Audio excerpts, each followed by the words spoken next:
Pour les étudiants qui cherchent une alternance, ma principale recommandation serait de personnaliser le CV, c'est-à-dire de reprendre les mots-clés de l'offre pour qu'on puisse lire à travers le CV la motivation de l'étudiant et pour comprendre qu'ils n'ont pas postulé par hasard mais qu'ils sont vraiment intéressés par l'offre.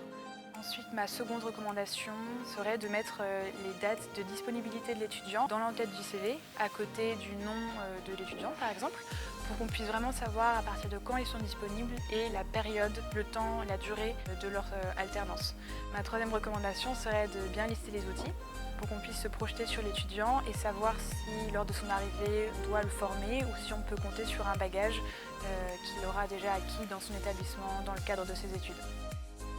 Pour bien répondre à une offre d'alternance, je conseille tout d'abord de bien faire attention au contenu de l'offre.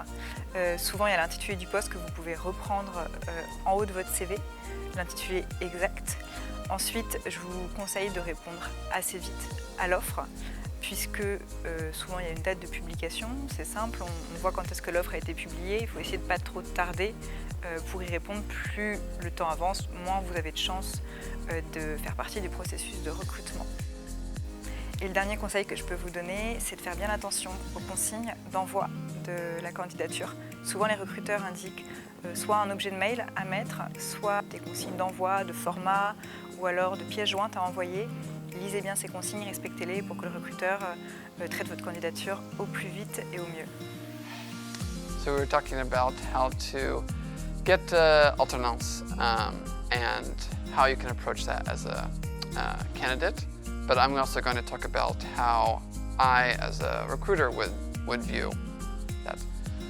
It's important to do your research, and I know that you would do your research, but be looking at the website of the company. Be looking carefully at the job offer, not just reading things that you feel comfortable with, but reading all the key words of what they're asking for.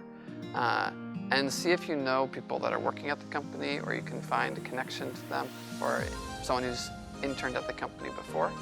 And these will help you build your knowledge so that when you are putting together any kind of communication, whether that's a formal cover letter or whether that's informal communication in the interview process, that you're connecting the dots for a recruiter like me. When you're saying things like, if our value on our website is transparency or grit, and you say that you've persevered through something in your life experience, so you're showing it and not just telling, that helps me feel that you not only did your research, but you connect well with what we value. If you are mentioning JavaScript or InVision or some project that you've done that we also require or hoped you to do for the alternance, then in this situation, again, we're feeling it's not going to be difficult for you to do the thing because you are connecting the dots for me by mentioning that you have this knowledge.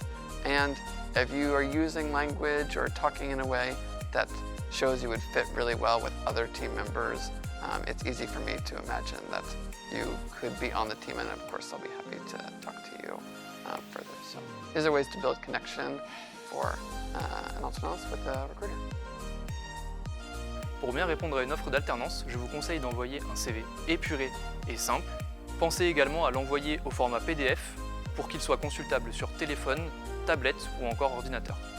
Pensez également à indiquer vos certifications car les recruteurs y sont très sensibles.